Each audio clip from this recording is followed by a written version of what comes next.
नमस्कार उपचारमिमं देव गृहाणं शिवशङ्कर निश्यामि कर्ता कल्याण हेतवे भस्मार्थ समर्पयामि ओम सर्वपापहरं भस्म दिव्यज्योतिसमप्रभं सर्वक्षमकरं पुण्यं गृहाणं परमेश्वर नमः शिवाय महारुद्राय प्रभुः झाडेश्वराय नमो भस्मं समर्पयामि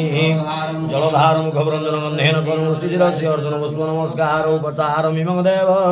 गृहाणं शिवशङ्कर निवेदितमयां भक्त्या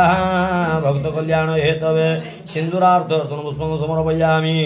ओम सिन्दूरं सुवर्णरक्तं सौभाग्यं सुखवर्धनं शुभदं चैव माङ्गल्यं सिन्दूरं पतिरुह्यतं नमः शिवाय महारुद्राय प्रभुः झाडेश्वराय नमः सिन्दूरं समर्पयामि जलधारं खभ्रञ्जनगन्धेन कर्मुष्टिविदाय शिरस्यर्चनपुष्प नमस्कारम् उपचारमिमं देव गृहाणं शिवशङ्कर निवेदितमयां भक्त्या